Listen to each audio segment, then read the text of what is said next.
সাম্প্রদায়িক হামলার প্রতিবাদে শাহবাগে বিক্ষোভ, মণ্ডপে কোরআন রাখার কথা স্বীকার ইকবালের। কুমিল্লার ঘটনার পর রাজনৈতিক মদদেই বিভিন্ন স্থানে ছড়ায় সহিংসতা। পানি নামার সঙ্গে সঙ্গে বেরিয়ে আসছে তিস্তা পাড়ের ক্ষতচিহ্ন। চুক্তি না হওয়ায় ইচ্ছে মতো গজলডোবার বাঁধ খুলে দেয় ভারত। বারবার ক্ষতিগ্রস্ত উত্তরের জনপদ।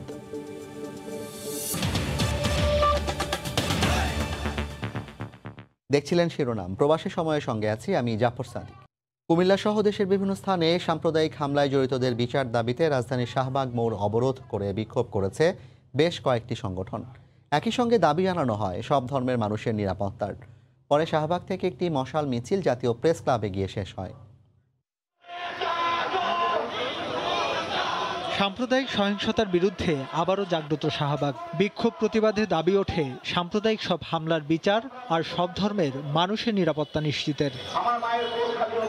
শুক্রবার সকাল থেকেই বিভিন্ন সংগঠনের নানা প্রতিবাদ কর্মসূচিতে সরব ছিল শাহবাগ এলাকা। বিকেলে কর্মসূচিতে যুক্ত হয় বাংলাদেশ হিন্দু পরিষদ সহ কয়েকটি সংগঠন। রাস্তা অবরোধ করে চলে বিক্ষোভ। এতে কিছুক্ষণের জন্য বন্ধ হয়ে যায় যান চলাচল, সৃষ্টি হয় যানজটের। এদিন সন্ধ্যার দিকে শুরু হয় মশাল মিছিল। মৎস্য ভবন হয়ে রাজধানীর প্রেস ক্লাব এলাকায় গিয়ে শেষ হয় প্রতিবাদী এ কর্মসূচি। এ সময় কুমিল্লা সহ দেশের বিভিন্ন স্থানে সাম্প্রদায়িক সহিংসতায় ক্ষোভ জানান তারা। মৌলবাদীদের, সন্ত্রাসীদের জানাই দিতে চাই, এই দেশে অন্যায় করে এই পার পাওয়া যাবে না। এটা বঙ্গবন্ধুর বাংলাদেশ, এটা অসাম্প্রদায়িক বাংলাদেশ। ৭১ সালে আমরা স্বাধীনতা যুদ্ধে এগিয়েছিলাম, হিন্দু মুসলিম খ্রিস্টান বৌদ্ধ একসাথে এগিয়ে গিয়েছিলাম, সেইভাবে আমরা থাকতে চাই। দাবি ওঠে সাম্প্রদায়িক সহিংসতায় জড়িত সবাইকে শাস্তির আওতায় আনার। সংখ্যালঘু সুরক্ষা আইন প্রণয়নের জোরালো আওয়াজও ছিল প্রতিবাদ কর্মসূচিতে। এই ঘটনার সাথে জড়িত তাদেরকে খুঁজে বের করে কঠিন শাস্তি দিতে হবে। সরকারের কাছে আশা করি যে সরকার যেন আমাদের এই দাবিগুলো মানে, আমাদের এই আন্দোলন যেন সরকারের মনে লাগে, এই আমরা চাই।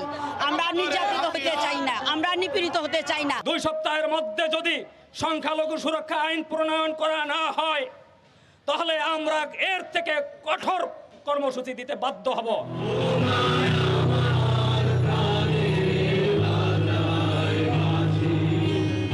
সাম্প্রদায়িক সহিংসতার বিরুদ্ধে সরব সংস্কৃতি কর্মীরাও। বিকেল থেকে ঢাকা বিশ্ববিদ্যালয়ের রাজু ভাস্কর্যে সহিংসতা বিরোধী কনসার্টে অংশ নেয় দেশের শীর্ষস্থানীয় বেশ কয়েকটি ব্যান্ড দল। ইহসানুল হক শাওন, সময় সংবাদ, ঢাকা। কক্সবাজারে আটক হওয়া ব্যক্তি কুমিল্লায় ধর্ম অবমাননায় অভিযুক্ত ইকবাল। তাকে কুমিল্লা পুলিশ লাইন্সে রেখে জিজ্ঞাসাবাদ করা হচ্ছে। প্রাথমিক জিজ্ঞাসাবাদে সে পূজা মণ্ডপে পবিত্র কোরআন রাখার কথা স্বীকার করেছে বলে জানিয়েছে পুলিশের একটি সূত্র। তদন্ত শেষে ঘটনার পেছনের কুশীলবদের চিহ্নিত করা হবে বলে জানিয়েছে পুলিশ। তবে ইকবাল ভবঘুরে ও মাদকাসক্ত ছিল বলে দাবি তার মায়ের। সিসিটিভি ক্যামেরায় শনাক্ত হয় ইকবাল হোসেন এখন পুলিশি হেফাজতে। কুমিল্লার ঘটনায় সারা দেশে উত্তেজনা সৃষ্টিকারী এই ব্যক্তি বৃহস্পতিবার রাতে কক্সবাজার থেকে গ্রেফতার হয়েছেন। কক্সবাজারের সৈকত এলাকায় ঘোরাফেরার সময় আইন শৃঙ্খলা রক্ষাকারী বাহিনী তাকে গ্রেফতার করে পুলিশ সুপারের কার্যালয়ে নিয়ে আসে। রাতভর সেখানে জিজ্ঞাসাবাদ করে ভোর 5টার দিকে কুমিল্লা জেলা পুলিশের পাঠানো দলের কাছে তাকে হস্তান্তর করে। এরপর আইন শৃঙ্খলা বাহিনী ইকবালকে নিয়ে কুমিল্লার পথে রওনা হয়। দুপুর 12টা নাগাদ সেই বহর কুমিল্লার পুলিশ লাইনে প্রবেশ করে। এখনো এই বিষয় নিয়ে কোনো মন্তব্য করেনি কর্মকর্তারা। এদিকে গ্রেফতারকৃত ইকবালি সিসি ফুটেজের ইকবাল কিনা তা নিয়ে জনমনে সন্দেহের উদ্বেগ হয়েছে। তবে এই ইকবালই হচ্ছে প্রকৃত ইকবাল, সে বিষয়ে বিভিন্ন গণমাধ্যমে জানান জেলার অতিরিক্ত পুলিশ সুপার তানভীর আহমেদ। তাকে আমরা রিসিভ করেছি, আমরা আগে তাকে জিজ্ঞাসাবাদ করব, তার যে প্রসেসগুলো সবকিছু শেষ করব, তারপর আপনাদেরকে যথাসময়ে সবকিছু জানানো হবে। প্রায় 10 বছর ধরে ইকবাল ভব ঘুরে ও মাদকাসক্ত বলে দাবি করেছেন তার মা। 10 বছর ধরে পাগল? হ্যাঁ, 10 বছর ধরে পাগল। তো আপনারা কখন বুঝলেন যে সে পাগলামি করে? বাবা কখন না, হ্যাঁ রে ঘরে জায়গা দিলে হ্যাঁ বাবা খাইব, বাথরুমে যাইয়া 1.5-2 ঘন্টা থাকবো, ডাস্টবিনে থেকে মহিলা ঘরে লই এরকম পাগল। আমি এরকম পাগল না, নেশা খায় যে আপনার 12-13 বছর থেকে। তার মা যেটা বলেছে যে সে মাদকাসক্ত, আমি এটা বিশ্বাস করি না। এটা আন্তর্জাতিক ষড়যন্ত্র, দেশীয় ষড়যন্ত্র, এবং এটার পিছনে গভীর ষড়যন্ত্র আছে। এখন আমাদের সকলের কথা হলো এই ইকবালের পিছনের কারা শক্তি আছে, ইকবালের পিছনে কারা কাজ করছে। কুমিল্লার এই ঘটনায় এখন পর্যন্ত প্রায় অর্ধশতকে আটক করা হয়েছে। মামলা হয়েছে 9টি। সময় সংবাদ, কুমিল্লা। কুমিল্লার ঘটনার পর দেশের বিভিন্ন স্থানে রাজনৈতিক মদদেই ছড়ানো হয় সাম্প্রদায়িক সহিংসতা। এর মধ্যেই চাঁদপুরে জামায়াত ও চট্টগ্রামে ডাকসুর সাবেক ভিপি নূরের দল জড়িত থাকার প্রমাণ পাওয়া গেছে। আর তদন্ত চলছে নোয়াখালী ও রংপুরের ঘটনা নিয়ে। এদিকে চট্টগ্রামে জে.এম. সেন হলের মণ্ডপে হামলার ঘটনায় জড়িত সাবেক ভিপি নূরের দলের সঙ্গে পরবর্তীতে শিবির ও বিএনপি নেতাকর্মীরাও যোগ দেয়। এই ঘটনার সাথে জড়িত থাকার অভিযোগে 10 জনকে গ্রেপ্তারের পর বের হয়ে আসে চাঞ্চল্যকর তথ্য। বিস্তারিত জানাচ্ছেন ফেরদৌস লিপি। এই ফুটেজের ভিত্তিতে বৃহস্পতিবার রাত 8টা থেকে 1টা পর্যন্ত নগরীর বিভিন্ন এলাকায় অভিযান চালিয়ে 9 জনকে গ্রেফতার করে পুলিশ। এর মধ্যে ঘটনার দিন মিছিলে নেতৃত্ব দেওয়া কয়েকজন রয়েছে। গ্রেফতার হওয়াদের মধ্যে বাংলাদেশ যুব অধিকার পরিষদ চট্টগ্রাম মহানগরের আহ্বায়ক মোহাম্মদ নাসির, সদস্য সচিব মিজানুর রহমান এবং বায়জিদ থানার সভাপতি ডাক্তার রাসেলও রয়েছেন। ছাত্র ও যুব অধিকার পরিষদের এসব নেতা একসময় সরাসরি শিবিরের রাজনীতির সাথে সম্পৃক্ত ছিল। এই অপরাধের মধ্যে সবচেয়ে বড় বিষয় যেটি রয়ে গিয়েছে সেটি হলো যে তারা নিজেরা পরিকল্পনা করেছে এবং বাস্তবায়নে তারা যুক্ত। পরিকল্পিতভাবে দেশকে অস্থিতিশীল করার জন্য পূর্ব পরিকল্পনা থেকে এ হামলা হয়েছে বলে জানায় পুলিশ কর্মকর্তা। ছাত্র ও যুব অধিকার পরিষদের নেতাকর্মীরা সামনে থেকে এই হামলায় অংশ নিলেও তাদের সাথে যোগ দিয়েছিল বিএনপি ও জামায়াত শিবিরের কয়েকশো নেতাকর্মী। একটা মিছিল বের করে হঠাৎ করে তারা দেশকে অস্থিতিশীল করার জন্য এই পরিকল্পনা করেছিল। আমরা সিসিটিভি ফুটেজ ভিডিও দেখে আমরা তাদেরকে গ্রেফতার করেছি। গত 16 অক্টোবর চট্টগ্রামের জেমসেন হল পূজা মণ্ডপের হামলার ঘটনায় 83 জনের নাম উল্লেখ করে কোতোয়ালি থানায় মামলা দায়ের করা হয়। মামলায় অজ্ঞাতনামা আরও 500 জনকে আসামি করা হয়। এর আগে একই অভিযোগে 83 জনকে গ্রেফতার করে পুলিশ। ফেরদৌস লিপি, সময় সংবাদ, চট্টগ্রাম। দেশের মূল সমস্যাগুলো আড়াল করতেই সরকারের ইশারায় পরিকল্পিতভাবে অসাম্প্রদায়িক সহিংসতা ঘটানো হচ্ছে বলে অভিযোগ করেছেন বিএনপি মহাসচিব মির্জা ফখরুল ইসলাম আলমগীর। শুক্রবার বিকেলে ঢাকা রিপোর্টার্স ইউনিটিতে বাংলাদেশ লেবার পার্টির 44তম প্রতিষ্ঠা বার্ষিকীর আলোচনা সভায় তিনি একথা বলেন। মূল যে সমস্যা সেই সমস্যা থেকে মানুষকে সরিয়ে নিয়ে এসে তারা এখন একটা সাম্প্রদায়িক একটা সমস্যা সংকট তৈরি করছে, সৃষ্টি করছে। দেখলেই বুঝতে পারবেন এটা সত্য ঘটনা। সবাই এটা মেনে নেয় যে সরকারের মদত ছাড়া কখনো সাম্প্রদায়িক সমস্যা তৈরি হয় না। যে ইকবাল নামে একজন অপ্রকৃতিস্থ এবং মাদক সেবী, তাকে নাকি ধরা হয়েছে। এটা একদিন কোথায় ছিল? এটা এই বিশ্বাসটা কে করবে? কারা তাকে সেখানে দিল? প্রবাসের সময় আরও থাকছেন। আবারও যশোর শিক্ষা বোর্ডে চেক জালিয়াতি করে আরও প্রায় 2.5 কোটি টাকা আত্মসাৎ, দুদকে অভিযোগ।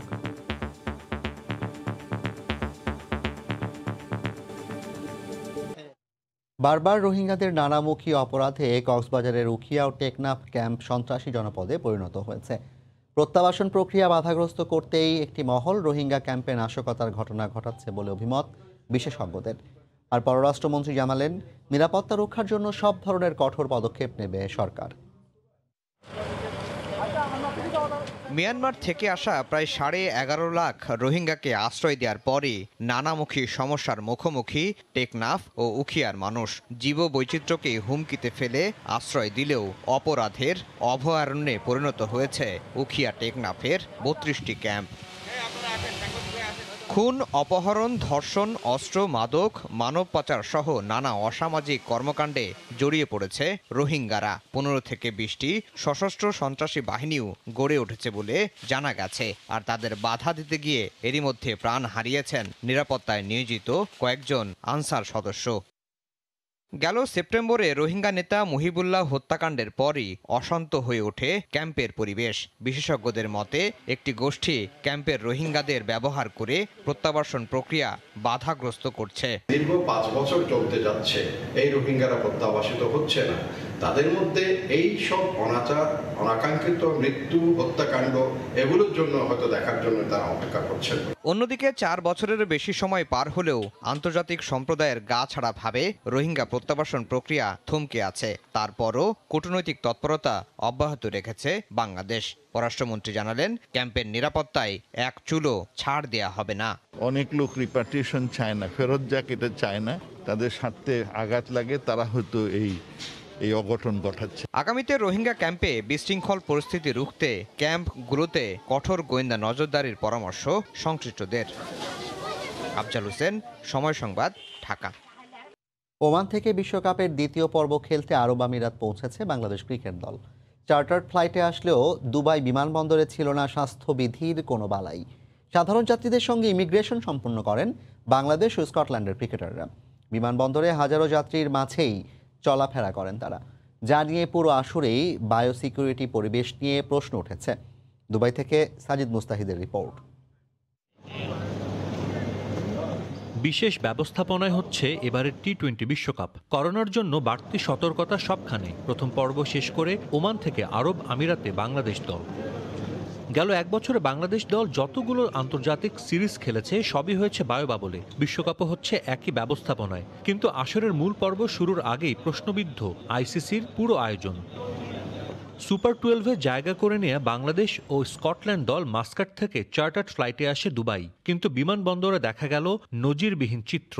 বিশ্বের সবচেয়ে ব্যস্ত বিমানবন্দর দুবাই, প্রতিদিন হাজারো মানুষের যাতায়াত। সেখানে সাধারণ যাত্রীদের মতোই লাইনে দাঁড়িয়ে ইমিগ্রেশনের আনুষ্ঠানিকতা সম্পন্ন করেন ক্রিকেটাররা। তবে চিত্রটা আরও ভয়াবহ এরপর। ক্রিকেটাররা আছেন বায়োবাবলে, কিন্তু লাগেজ বেল্টের সামনে হাজারো মানুষ, যেখানে অরক্ষিত ক্রিকেটাররা। এই নিয়ে দলের এক খেলোয়াড় জানান তার ক্ষোভের কথা, যদিও তা ক্যামেরার সামনে বলতে রাজি হননি। শুধু বাংলাদেশ না, সঙ্গে ছিলেন স্কটল্যান্ডের ক্রিকেটাররাও। বিমানবন্দর থেকে বের হওয়ার পরে ভক্তদের সামনে টাইগার ক্রিকেটাররা। অনেককেই মেটাতে হয় সেলফি তোলার আবদার। ক্রিকেটারদের নিরাপত্তা নিশ্চিতে দেখা যায়নি কোনো নিরাপত্তা কর্মীদেরও। একজন মাঠকর্মী থেকে পুরো আইপিএলে ছড়িয়ে যায় করোনা সংক্রমণ, যার ফলাফল সবারই জানা। স্থগিত হওয়া সেই আসর পরে সম্পন্ন হয় আরব আমিরাতে। কিন্তু বিশ্বকাপের মূল লড়াই শুরুর আগে আইসিসির এমন দায়িত্বহীন আচরণ শঙ্কা বাড়াচ্ছে। এই হলো আইসিসির বায়োবাবলের নমুনা।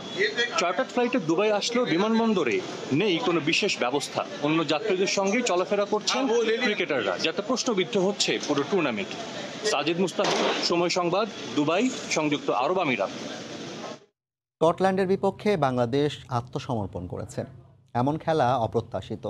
মাহমুদুল্লাহর বক্তব্যের পর এমন প্রতিক্রিয়া জানিয়েছেন বিসিবি সভাপতি নাজমুল হাসান পাপন। তিনি বলেন, খারাপ খেললে সমালোচনা নিতে হবে খেলোয়াড়দের। এদিকে বোর্ড প্রধান জানান, টি-20 ফরম্যাট থেকে অবসর নিতে চেয়েছিলেন তামিম ইকবাল, তবে তিনি বোঝানোয় আর তা করেননি তামিম। ভবিষ্যতে দলের প্রয়োজনে অধিনায়ক পরিবর্তন করা হবে। বিস্তারিত হুমায়ুন কবির রোজের রিপোর্টে। এখানে দুটো জিনিস কোনোভাবেই আমার কাছে মিলে নাই। একটা হচ্ছে ও বলছে কমিটমেন্ট নিয়ে প্রশ্ন করা হলে কষ্ট লাগবে না, ওদের লাগে। তো ওদের কমিটমেন্ট নিয়ে কেউ প্রশ্ন করেছে বলে আমার জানা নেই। This is number one. মানে বিসিবির কেউ তো আমি ছাড়া কথা বলার নাই, বলবে কে? সো যা বলেছে আমি বলেছি। সো এখানে কমিটমেন্ট নিয়ে একবারও কোনো কথা বলা হয় নাই। নাম্বার টু, ওদেরকে ছোট করার কথা বলেছে, এটা না। কথাটা হচ্ছে যে ইমোশনাল, এটা একটা ইমোশনাল। ও বলেছে, এখন কি করব, মানে এটা নিয়ে কিছু নাই। তবে আমার মনে হয় যে যা বলেছি, I stick to my point, যে ওদের অ্যাপ্রোচ, অ্যাটিটিউড, প্ল্যানিং কোনোটাই আমার ভালো লাগেনি, কোনোটাই আমার পছন্দ হয়নি ফার্স্ট গেমে। একটা জিনিস ওরও জানা উচিত, বোঝা উচিত, বা সব প্লেয়ারেরই আমি বলবো, ও বলেছে আমরাও তো মানুষ, এদেশের যারা ওদের সাপোর্টার তারাও মানুষ, যারা দর্শক তারাও মানুষ, এবং বিসিবি তো কোনো মানুষ ছাড়া কিছু নাই, মানুষই। সো সবারই ইমোশন আছে। একটা অ্যাসোসিয়েট মেম্বারের কাছে যদি হেরে যায়, আর হারার তো একটা, যে কোনো টিমের সাথে যে কেউ হারতে পারে ক্রিকেটে, এটা তো পুরো আত্মসমর্পণের মতো মনে হচ্ছে আমার কাছে। এইগুলাকে পার্সোনালি নেওয়ার কোনো ব্যাপারই নেই, প্রশ্নই ওঠে না। কারণ আমরা যে যাই বলি না, কারণ এটা তো দলের জন্য, দেশের জন্য বলছি, কোনো ব্যক্তির বিরুদ্ধে তো বলা হচ্ছে না। 3 ফরম্যাটের 3 অধিনায়কের যুগে বাংলাদেশ লম্বা সময় হলো, কিন্তু ভবিষ্যতে অধিনায়কত্বের পরিবর্তনের পরিকল্পনা আছে বোর্ডের। এই মুহূর্তে চেঞ্জের কথা যে আমরা চিন্তা করেছি তা না, তবে আশাটা স্বাভাবিক। There is a possibility change আসবে। কোন ফরম্যাট এটা বলবো, এটা এখন বলবো না। নতুন এক বিস্ফোরক খবর জানা গেল, তা হলো টি-20 ফরম্যাটে নাকি তামিম ইকবাল অবসরই নিতে চেয়েছিলেন, তবে তা হতে দেননি বোর্ড প্রধান। তামিম প্রত্যেকটা সিদ্ধান্ত আমার সাথে আলাপ করে নিয়েছে। ও নিউজিল্যান্ডে যাওয়ার আগে, নিউজিল্যান্ডে ট্যুর করার আগেই ও আমাকে বলেছে ও টি-20 থেকে রিটায়ার করতে চায়, ও খেলতে চায় না। আমি ওকে বলেছি, তুমি এখন এসব কিছু করো না, তুমি ঘুরে আসো তারপর। এদিকে হেড কোচ রাসেল ডোমিঙ্গোর সাথে বিসিবি বিশ্বকাপের আগেই 2 বছরের চুক্তি নবায়ন করেছে, তবে আগামী 1 বছরে বোর্ড চাইলেও চাকুরিচ্যুত করতে পারবে না রাসেল ডোমিঙ্গোকে। 2 বছরের চুক্তি হয়েছে তার সাথে, বাট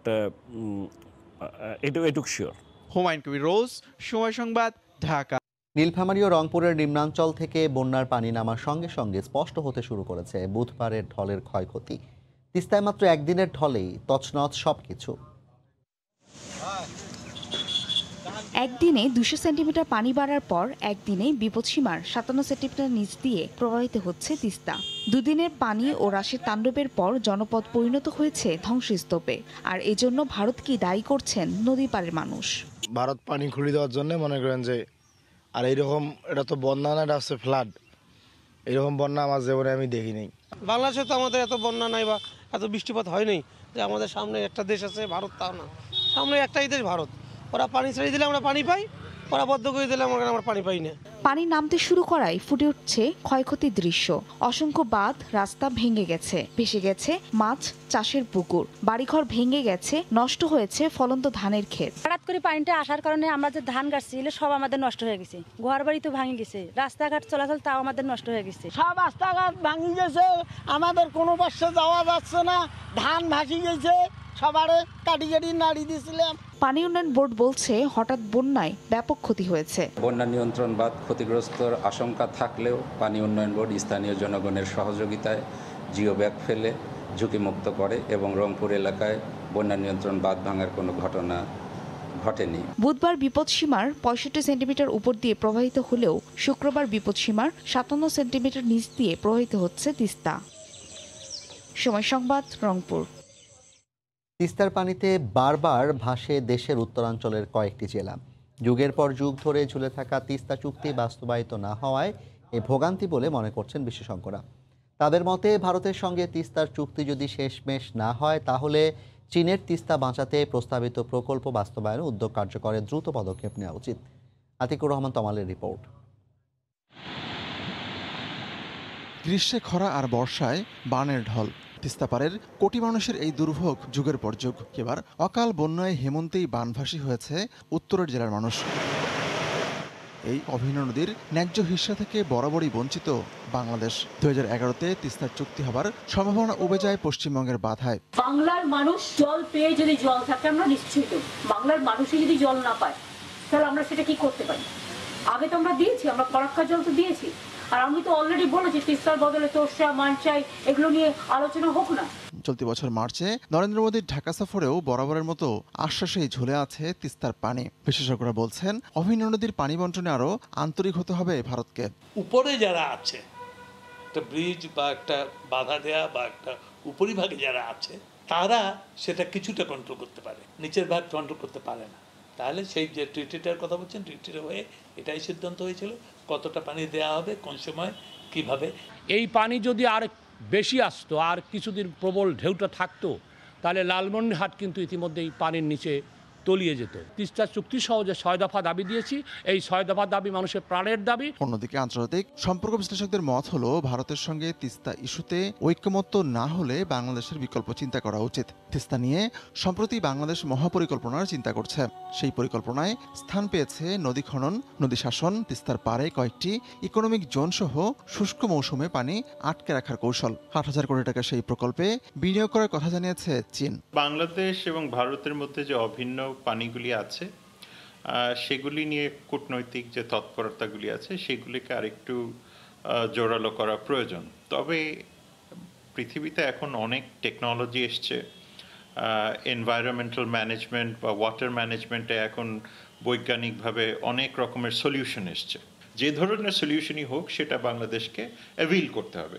এই ক্ষেত্রে চীন যদি গ্রহণযোগ্য কোনো সলিউশন দিয়ে থাকে সেটা নেওয়া প্রয়োজন। ভাটির দেশ বাংলাদেশের উত্তরের প্রাণ প্রকৃতি বাঁচাতে তিস্তার বিকল্প নেই বলেও মনে করেন তিনি। আতিকুর রহমান তমাল, সময় সংবাদ, ঢাকা। নামি দামি ব্র্যান্ডের মোড়কে বানানো হচ্ছে নকল প্রসাধনী। রাজধানীর কামরাঙ্গীর চরে আবাসিক ভবনে মিলল নকল কসমেটিক্স তৈরির বিশাল কারখানা। সেখানে অভিযান চালিয়ে 4 জন গ্রেফতার করেছে গোয়েন্দা পুলিশ। জব্দ করা হয়েছে বিপুল পরিমাণ নকল প্রসাধনী। চোখ ধাঁধানো মোড়কে সারি সারি প্রসাধনী, fairness cream, smoothing gel, face care cream ও স্পা পণ্য। দোকান, শপিং মল, বিউটি পার্লার হয়ে ক্রেতার কাছে পৌঁছে যাচ্ছে এসব নকল প্রসাধনী। ক্ষতিকর কেমিক্যাল আর কোনো রকম কেমিস্ট ছাড়াই আবাসিক ভবন জুড়ে থাকা এই প্রসাধনী কারখানার অস্তিত্ব মিলেছে রাজধানীর কামরাঙ্গীর চরের খলিফাঘাট এলাকায়। শুক্রবার সকালে সুনির্দিষ্ট সংবাদের ভিত্তিতে পুলিশের গোয়েন্দা বিভাগ অভিযান চালিয়ে বিপুল পরিমাণ নকল প্রসাধনী পণ্য ও স্যানিটাইজার জব্দ করে। গ্রেফতার করা হয় ভবন ও কারখানা মালিক এবং 3 কর্মীকে। গ্রেফতারকৃতরা জানায় নকল সব পণ্য পাইকারি ও খুচরাভাবে স্থানীয় মার্কেটে সরবরাহ করা হতো। চকবাজার এগুলো বিক্রি হয় সাধারণত, এর বেশি আমি আর কিছু জানি না। গোয়েন্দা পুলিশ বলছে চকবাজার, লালবাগ, কামরাঙ্গীরচর সহ 5টি হটস্পটের মাধ্যমে রাজধানী, আশপাশের জেলা সহ সারা দেশের মার্কেটে নকল প্রসাধনী ও স্যানিটাইজার ছড়িয়ে পড়ছে। আর এসব নকল পণ্য ব্যবহার করে চর্মরোগ সহ স্বাস্থ্য ঝুঁকিতে হাজারো মানুষ। জয়নাল যে প্রস্তুত করে, এখানে কোনো কেমিস্ট নাই, কোনো ল্যাবরেটরি নাই, কোনো বৈজ্ঞানিক কোনো পরীক্ষার কিছুই নাই। সে এটা হাতুড়িয়ে পদ্ধতিতে তৈরি করে।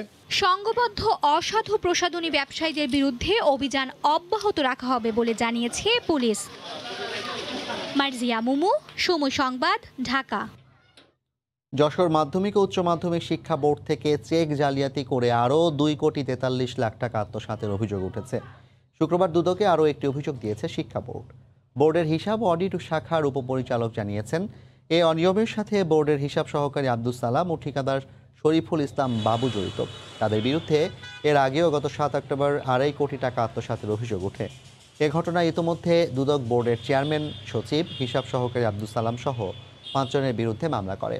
গত 18 অক্টোবর 5টি চেকে 4,56,764 টাকার পরিবর্তে 21,98,929 টাকা উত্তোলনের তথ্য মেলে। এরপর গত 21 অক্টোবর আরও 11টি চেকের বিপরীতে 10,15,266 টাকার পরিবর্তে 2,21,08,949 টাকা উত্তোলনের তথ্য পাওয়া যায়। এরপর শুক্রবার বিষয়টি হিসাব শাখা থেকে বোর্ডের সচিবকে দিয়ে চিঠি দিয়ে জানানো হয়।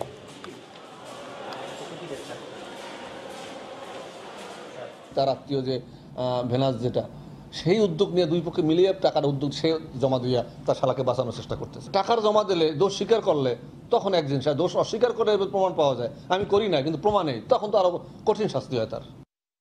দেশে বিভিন্ন সময়ে সাম্প্রদায়িক হামলার বিচার না হওয়ায় সাম্প্রদায়িক অপশক্তি সাহস পাচ্ছে বলে অভিযোগ করেছেন বাংলাদেশ হিন্দু বৌদ্ধ খ্রিস্টান ঐক্য পরিষদের সাধারণ সম্পাদক অ্যাডভোকেট রানা দাশগুপ্ত। শুক্রবার সকালে সাম্প্রদায়িক হামলার প্রতিবাদে চট্টগ্রামের আকবর শাহ এলাকার কৈবল্যধামে মানববন্ধন শেষে সমাবেশে তিনি কথা বলেন। দেশের বিভিন্ন স্থানে সাম্প্রদায়িক হামলার প্রতিবাদে মানববন্ধন ও সমাবেশ করেছে চট্টগ্রামের বিভিন্ন মন্দির, মঠ ও আশ্রম কমিটি। কর্মসূচিতে চট্টগ্রাম, কুমিল্লা, নোয়াখালীর বিভিন্ন মন্দির ও আশ্রমের অনুসারীরা অংশগ্রহণ করেন। এ সময় বক্তারা বলেন, পূর্ব পরিকল্পনা অনুযায়ী দেশের বিভিন্ন স্থানে পূজা মণ্ডপগুলোতে হামলা করে সাম্প্রদায়িক শক্তি। অবিলম্বে বিচার বিভাগীয় তদন্ত করে প্রকৃত দোষীদের বিচারের দাবি জানান বক্তারা। তদন্ত প্রতিবেদন দেওয়া হয় কিন্তু বিচার হয় না। আজও এই ধারা অব্যাহত আছে। এই দায়মুক্তির সংস্কৃতি যদি অব্যাহত থাকে, এতে উৎসাহিত হচ্ছে সাম্প্রদায়িক শক্তি। সাম্প্রদায়িক অপশক্তিকে নির্মূল করতে জাতীয় প্রেস ক্লাব গুরুত্বপূর্ণ ভূমিকা রেখে চলেছে এবং ভবিষ্যতেও জোরালো ভূমিকা রাখবে বলে আশা প্রকাশ করেছেন তথ্য ও সম্প্রচার মন্ত্রী ডক্টর হাসান মাহমুদ। শুক্রবার সন্ধ্যায় জাতীয় প্রেস ক্লাব চত্বরে প্রেস ক্লাবের ৬৭ বছর পূর্তি অনুষ্ঠানে প্রধান অতিথির বক্তব্যে তিনি কথা বলেন। জাতীয় প্রেস ক্লাবের সভাপতি ফরিদা ইয়াসমিন তার বক্তব্যে বলেন, দেশে সাম্প্রদায়িক হামলাগুলো উদ্দেশ্য প্রণোদিত। তাদের ধর্মীয় উৎসবে অন্য ধর্মের গ্রন্থ তারা রাখতে পারে না। এটি কিন্তু একেবারেই ষড়যন্ত্র, চক্রান্তের একটি অংশ। এটা অস্থিতিশীল করার জন্য কেউ বা কোনো মহল সেটি করেছে। আমরা সবসময় সতর্ক আছি। আমরা সৌহার্দ্য ও সম্প্রীতির কথা সবসময় বলছি। আজকের প্রেক্ষাপটে আমার প্রত্যাশা থাকবে যে সাম্প্রদায়িক অপশক্তিকে দমন করার ক্ষেত্রে, সাম্প্রদায়িকতাকে নির্মূল করার ক্ষেত্রে জাতীয় প্রেস ক্লাব গুরুত্বপূর্ণ ভূমিকা রেখে চলেছে, আরও জোরালো ভূমিকা রাখবে। আমরা দেশকে স্বপ্নের ঠিকানায় নিয়ে যেতে চাই। চট্টগ্রাম শাহ আমানত বিমানবন্দরে 9 মাসে 10 মেট্রিক টন ওজনের 80,000 পিস স্বর্ণের বার বৈধ করা হয়েছে। জনপ্রতি 2 পিস হিসাবে 40 তাদের বহন করে আনা স্বর্ণের বার বৈধ করেছেন। আর এতে সরকারের রাজস্ব আয় হয়েছে 150 কোটি টাকার বেশি।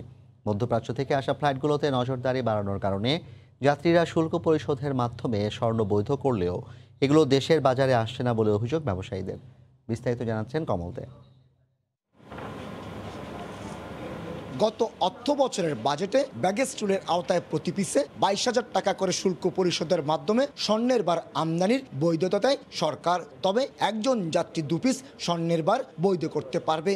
গত 6 মাসে 6.5 মেট্রিক টন ওজনের 56,639 পিস স্বর্ণের বার বৈধ করেছেন যাত্রীরা, যার মাধ্যমে সরকারের রাজস্ব আয় হয়েছে 113 কোটি 60 লাখ টাকা। মূলত যে যাত্রীগণ মধ্যপ্রাচ্য থেকে বাংলাদেশে আসেন, বিশেষ করে প্রবাসী শ্রমিক ভাইয়েরা, তারাই মূলত এই স্বর্ণগুলো আনয়ন করেন। করোনা সংক্রমণের কারণে কয়েক দফায় আন্তর্জাতিক রুটে বিমান চলাচল বন্ধ রেখেছিল বাংলাদেশ, কিন্তু যখনই আন্তর্জাতিক রুট চালু হয়েছে তখনই যাত্রীরা স্বর্ণের বার বৈধ করার সুযোগ নিয়েছে। ব্যাগেজ টুল চালুর প্রথম 3 মাস অর্থাৎ গত বছরের অক্টোবর থেকে ডিসেম্বরে স্বর্ণের বার বৈধ করা হয়েছে 2670 কেজি ওজনের 22,855 পিস। আমাদের গোয়েন্দা সংস্থাগুলোর নজরদারি বেড়েছে, এর ফলে আপনার আমদানি পর্যায়ে ডিক্লারেশনটা বেড়েছে এবং ডিক্লারেশন বাড়ার কারণে আমরা বাড়তি রেভিনিউ পাচ্ছি। এদিকে স্বর্ণের বার বৈধ করার হার প্রতি মাসে রেকর্ড ছড়ানো এসব স্বর্ণ দেশের বাজারে আসছে না বলে অভিযোগ ব্যবসায়ীদের।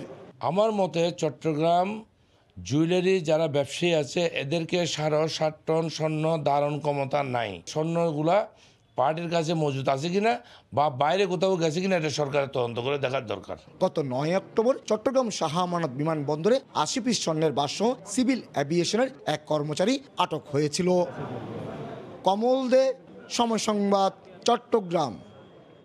ডিজিটাল প্রতারকদের দুর্গে পরিণত হয়েছে ফরিদপুরের ভাঙ্গা ও মধুখালী, মাদারীপুরের শিবচর ও রাজৈর এবং রাজবাড়ীর বালিয়াকান্দি আর মাগুরার শ্রীপুর উপজেলার কয়েকটি গ্রাম। অত্যন্ত সুপরিকল্পিত উপায়ে তারা বিভিন্ন মোবাইল ব্যাংকিং সেবাদানকারী প্রতিষ্ঠানের কর্মকর্তা সেজে হাতিয়ে নিচ্ছে গ্রাহকের অ্যাকাউন্টে থাকা টাকা। পুলিশ বলছে এসব গ্রামের প্রায় 80% মানুষই প্রতারণার সঙ্গে জড়িত। বুলবুল রেজার রিপোর্ট।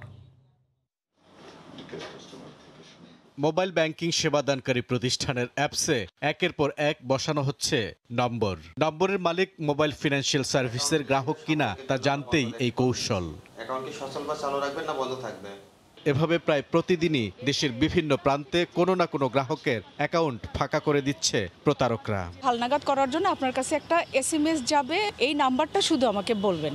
আমার কি যেন মনে হলো, আধা ঘন্টা পরে আমি দেখি যে আমার অ্যাকাউন্টটা জিরো। ফরিদপুরের মধুখালী থেকে 3 প্রতারককে গ্রেফতারের পর ডিবির সাইবার অ্যান্ড স্পেশাল ক্রাইম বিভাগ জানাচ্ছে, যখনই মোবাইল ব্যাংকিং ভিত্তিক প্রতারণার দায়ে কাউকে গ্রেফতার করা হয় তখনই নাম আসে 3-4টি জেলার, যার মধ্যে অন্যতম ফরিদপুর। তাদের জিজ্ঞাসাবাদে পুলিশ জানতে পেরেছে ফরিদপুরের ভাঙ্গা উপজেলার কালামৃধা ও আজিমনগর এবং মধুখালী উপজেলার ডুমাইন ইউনিয়নের বেশ কয়েকটি গ্রামের অধিকাংশ বাসিন্দার মূল পেশাই প্রতারণা। এই এলাকাগুলিতে ঘরে ঘরে প্রতারক এবং তাদের ভাষ্য অনুযায়ী 80% লোকই নাকি এই কাজগুলি করে। 5-6 জন মিলে গড়ে তুলেছে এক একটি চক্র। গ্রাহকের নম্বর যাচাই করে অ্যাপসম্যান, কৌশলে ওটিপি সংগ্রহ করে ওয়েলকাম ম্যান। টাকা হাতিয়ে নেওয়ার পর তা ভিন্ন কোনো জেলার পরিচিত জনের নিকট পাঠিয়ে দেয় ক্যাশম্যান। তারা এই প্রতারণার কৌশলটা খুব ভালোভাবেই তারা রপ্ত করে ফেলেছে। পুলিশের দাবি, এই প্রতারকরা এতটাই ধূর্ত যে তারা যে মোবাইলে যোগাযোগ করে তা অন্যের নামে নিবন্ধন করা আছে, ওই রেজিস্টার থেকে তারা ছবি তুলে নিয়ে আসে। বুলবুল রেজা, সময় সংবাদ, ঢাকা। করোনা মহামারীর প্রভাবে বিশ্ববাজারে চাহিদার তুলনায় কমেছে সয়াবিনের সরবরাহ, আর এ কারণেই দেশে ঊর্ধ্বমুখী ভোজ্য তেলের দাম। ভোক্তারা দাম কমানোর দাবি জানালেও আমদানিকারকরা বলছেন সরবরাহে বিঘ্ন না ঘটে, এখন সেদিকটাই দেখছেন তারা। এদিকে তেলের দাম কমানোর পথ বের করতে এনবিআরকে দফায় দফায় চিঠি দিয়ে কোনো ফল পাচ্ছে না বাণিজ্য মন্ত্রণালয়। কামরুল হাসান সবুজের রিপোর্ট।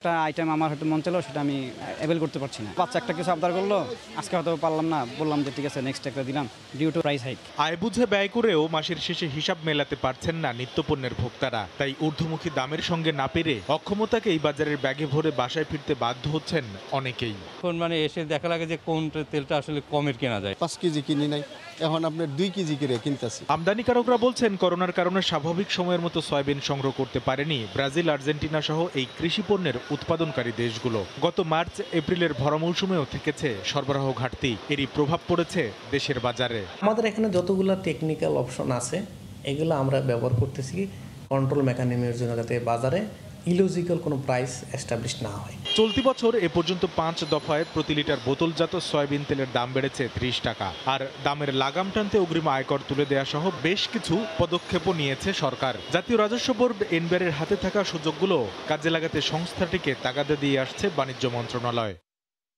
ইন্ডিয়ারে তো আমরা 80 বার লিখেছি, এখন ইন্ডিয়ার ডিউটি না কমালে যে এই মুহূর্তে ইম্প্যাক্ট করছে। ব্যবসায়ীরা বলছেন বিশ্ববাজারে প্রতি টন সয়াবিনের এলসি $1250 হিসাবে নিয়ে গত 19 অক্টোবর দেশের বাজারে দাম সমন্বয় করা হয়েছে। এদিকে 21 অক্টোবরেই 1 টনের বুকিং রেট পড়েছে $1440। কামরুল হাসান সবুজ, সময় সংবাদ, ঢাকা। কাঁচা বাজারে অস্বাভাবিক হারে বাড়ছে প্রতিটি পণ্যের দাম। প্রতিদিনই ঊর্ধ্বমুখী সবজি, মাছ ও মুরগির দাম। সপ্তাহ ব্যবধানে ব্রয়লার ও সোনালী মুরগি কেজিতে 15 থেকে 20 টাকা বেড়ে বিক্রি হচ্ছে 180 ও 330 টাকায়। এছাড়া ছোট মাছের দাম বেড়েছে কেজিতে 60 টাকা পর্যন্ত।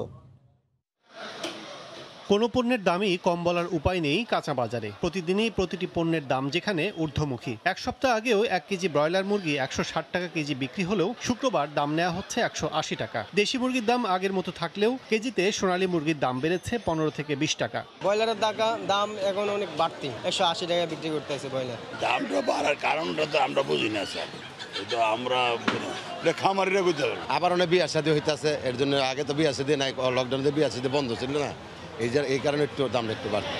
বড় আকারের মাছ বিক্রি হচ্ছে আগের দামে, তবে কেজিতে 50 থেকে 60 টাকা বেড়েছে মলা, ঢেলা, পাবদা, কই, মাগুর, শিং সহ অন্যান্য ছোট মাছের। এতে বিপাকে পড়েছেন সাধারণ মানুষ। মোটামুটি গাড়েও চড়া বাজার দম, বাজারে কাস্টমার কম, 50 থেকে 60 টাকা বেড়ে গেছে কেজিতে। হিসাব করে না চললে উলট পালট খরচ হয়ে গেলে তখন আর কুলাইতে পারি না। স্বস্তি নেই সবজিতেও। শীতের আগাম সবজি হিসেবে শিম 100 থেকে 120, টমেটো 140 থেকে 180, বাঁধাকপি ও ফুলকপি চড়া দামে বিক্রি হচ্ছে। 60 টাকার নিচে নেই পটল, ঝিঙ্গা, চিচিঙ্গা, ঢেঁড়স। মৌসুম শেষের সবজিও। ক্রেতারা বলছেন নাভিশ্বাস অবস্থা তাদের। এবার দুই একটা মালের দাম কমতি নাই, যে সবজি হয়েছিল সব বৃষ্টিতে নষ্ট হয়েছে, এই কারণে দামটা একটু বেশি। আর জিনিসপত্রের দাম যেখানে বাড়তেছে সেখানে মানুষের ক্রয় ক্ষমতার বাইরে প্রত্যেকটা আইটেমে।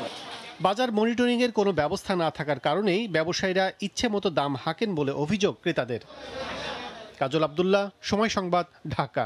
মুসল্লিদের অংশগ্রহণে মুখর পবিত্র মক্কার গ্র্যান্ড মসজিদ। করোনার বিধিনিষেধ তুলে নেয় কাঁধে কাঁধ রেখে নামাজ আদায় করছেন মুসল্লিরা। স্বাভাবিকভাবে ওমরা পালন করতে পারায় স্বস্তি প্রকাশ করেছেন দেশি বিদেশি মুসল্লিরা।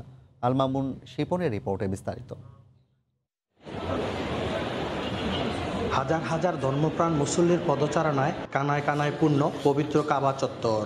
সৌদি আরবের মক্কায় পবিত্র কাবা শরীফে গেল রোববার থেকে করোনা বিধিনিষেধ ছাড়াই ওমরা পালন করতে পারছেন ধর্মপ্রাণ মুসল্লিরা। করোনা প্রতিরোধে শতভাগ সফলতা পেয়ে ধীরে ধীরে খুলে দিচ্ছে সকল কিছু। ইতিমধ্যে খুলে দিয়েছে পবিত্র নগরী মক্কা, মসজিদুল হারাম এবং পবিত্র মদিনার মসজিদে নববী। করোনা ভাইরাস মহামারী শুরুর পর প্রথমবারের মতো মুসল্লিরা কাঁধে কাঁধ মিলিয়ে পবিত্র ওমরা পালন ও নামাজ আদায় করছেন। সম্পূর্ণ ধারণ ক্ষমতায় হজযাত্রী ও দর্শনার্থীদের প্রবেশের অনুমতি দেওয়া হয়েছে। এতে স্বস্তি প্রকাশ করেছেন মুসল্লিরা। ওরকম হাজার হাজার লোক এসেছে, আজকে দেখে অনেক ভালো লাগলো, মনটা ভরে গেল। পরিপূর্ণ ছিল, এখনো সেই তেমন ভাবে লোক আসছে। আজকে অনেক লোক দেখলাম, আগের মতো পরিতৃপ্তি পাচ্ছি। এখন মহান রব্বুল আলামিনের কাছে প্রার্থনা করি যেন অচিরেই আমাদের এই করোনা মহামারী পৃথিবী থেকে উঠিয়ে নিয়ে যায়। 2 ডোজ ভ্যাকসিন নেওয়া ব্যক্তিরা এখন থেকে গণপরিবহনে চড়তে পারবেন, যেতে পারবেন সিনেমা হল এবং রেস্তোরাঁতেও। এছাড়া পাবলিক প্লেসে মাস্ক পরার প্রয়োজনীয়তা নেই বলেও জানিয়েছেন সৌদি স্বরাষ্ট্র মন্ত্রণালয়। সামাজিক দূরত্ব বিধি তুলে নেওয়া হলেও কাবা চত্বর এলাকায় মাস্ক পরা বাধ্যতামূলক বলে জানিয়েছেন সৌদি কর্তৃপক্ষ। আল মামুন শিপন, সময় সংবাদ, মক্কা, সৌদি আরব। চলতি মাসের শেষে স্কটল্যান্ডের গ্লাসগো শহরে অনুষ্ঠেয় জাতিসংঘের জলবায়ু সম্মেলন সামনে রেখে বিশ্বের পরিবেশকে বাঁচাতে জার্মানির বার্লিনে ব্যাপক বিক্ষোভ হয়েছে। শুক্রবার অনুষ্ঠিত এই সমাবেশ থেকে পৃথিবীকে বাঁচাতে বিশ্ব নেতৃবৃন্দ যেন সম্মেলনে কার্যকরী পদক্ষেপ নেন সে দাবি জানান। জার্মানি থেকে বিটু বড়ুয়ার রিপোর্ট। বিশ্বের উষ্ণতা বৃদ্ধি রোধ, পরিবেশ রক্ষা ও সামনের দিনগুলোতে জলবায়ু পরিবর্তনের ভয়াবহ ঝুঁকি এড়াতে এবার আর কোনো প্রতিশ্রুতি বা মিথ্যে আশ্বাস নয়, বরং স্কটল্যান্ডের গ্লাসগোতে অনুষ্ঠিতব্য জাতিসংঘের জলবায়ু সম্মেলনে বিশ্ব নেতা ও রাষ্ট্রপ্রধানদের কাছ থেকে কার্যকরী ভূমিকা দেখতে চান পরিবেশবাদীরা। এই লক্ষ্যে শুক্রবার জার্মানির রাজধানী বার্লিনের ঐতিহাসিক ব্রান্ডেনবুর্গার টরের সামনে সমাবেশে অংশ নেয় হাজারো মানুষ। জলবায়ু পরিবর্তনের প্রভাব বর্তমানে বর্তমানে সবচেয়ে বড় সমস্যাগুলোর একটি। সব বয়সী মানুষের জন্য এটি একটি হুমকি। এখন আমি আশা করি এখানে আমাদের উপস্থিতি একটু হলেও সরকারকে নাড়া দেবে।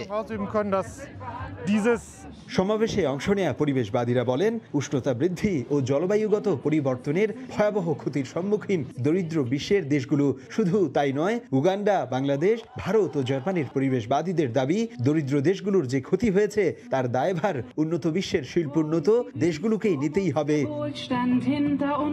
এদিন বিরূপ আবহাওয়ার মধ্যেও সমাবেশে জার্মানির বিভিন্ন অঞ্চল থেকে প্রায় কয়েক হাজার মানুষ অংশ নেয়। জার্মানি থেকে বিটু বড়ুয়া, সময় সংবাদ। দীর্ঘ 9 মাস পর অস্ট্রেলিয়ার মেলবোর্ন শহর থেকে তুলে দেওয়া হয়েছে লকডাউন। এতে আনন্দ উদযাপনে মেতে উঠেছে শহরটির বাসিন্দারা। মেলবোর্নের প্রধান সড়ক, ক্যাফে ও রেস্তোরাঁগুলোতে এখন লোক সমাগম।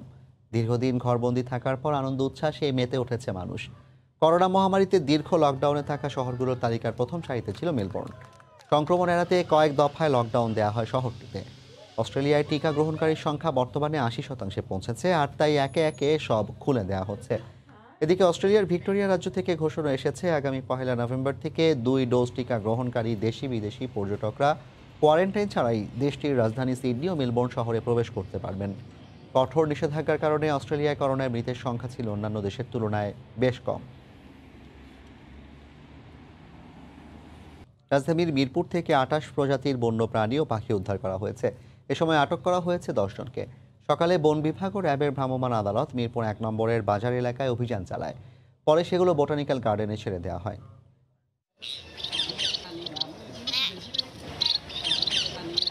টিয়া, ময়না, মুনিয়া নীলাকাশে মুক্ত বিহঙ্গ হয়ে উড়ে বেড়ানো পাখিগুলোকে লোহার খাঁচায় বন্দি করেছে কিছু অসাধু মানুষ। পাখিদের সাথে ঘুঘু, বেজি সহ প্রায় 28 প্রজাতির প্রাণীকেও বন্দী করা হয় বিক্রির উদ্দেশ্যে। খবর পেয়ে মিরপুরে 1 নম্বরের একটি বাজার থেকে প্রাণীগুলোকে উদ্ধার করেন বন বিভাগ ও র্যাবের কর্মকর্তারা। তারা জানায়, বারবার সতর্ক করা হলেও অভিযুক্তরা নিষেধ অমান্য করে বন্য প্রাণীদের বাজারে বিক্রি করে আসছিল। আটকে রাখার দায়ে তাৎক্ষণিকভাবে 10 জনকে 50,000 টাকা জরিমানা করা হয়। এরা ধরা যে অন্যায় বা এটা ক্ষতি করতেছে, তারাও তেমন একটা জানতো না, আমিও তেমন একটা জানতাম না। গাড়ির উপরে এসে উড়ে পড়িল, ছোট্ট ছিল সে সময়। আমি নিয়ে সেই 1.5 বছর ধরে আমি মানুষ করি। এদিকে বন্যপ্রাণী আটকে রাখা ও বিক্রি করা আইনে দণ্ডনীয় অপরাধ, তা জানা নেই বলে সাফাই অভিযুক্তদের। আমাদের বন্যপ্রাণী অঞ্চল, আমাদের ফরেস্ট ডিপার্টমেন্ট, বন বিভাগ একত্রভাবে ওরা চেষ্টা চালাচ্ছে যেন বন্যপ্রাণী পাচার রোধ, ক্রয় বিক্রয় যেন রোধ হয়। পরে উদ্ধার করা প্রাণীদের বোটানিক্যাল গার্ডেনে অবমুক্ত করা হয়। আহমেদ সালেহিন, সময় সংবাদ, ঢাকা। এ পর্যায়ের শীর্ষ সংবাদ জানিয়ে দিচ্ছি আরেকবার।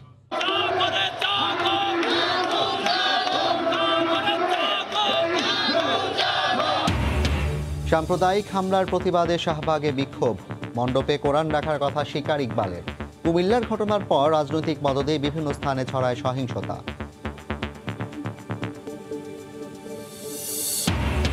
সাম্প্রদায়িক সহিংসতা রুখতে জিরো টলারেন্স নীতি বাস্তবায়নে মাঠে আওয়ামী লীগ। মূল সমস্যা আড়াল করতে সরকারের ইশারায় পরিকল্পিত হামলা, অভিযোগ বিএনপি।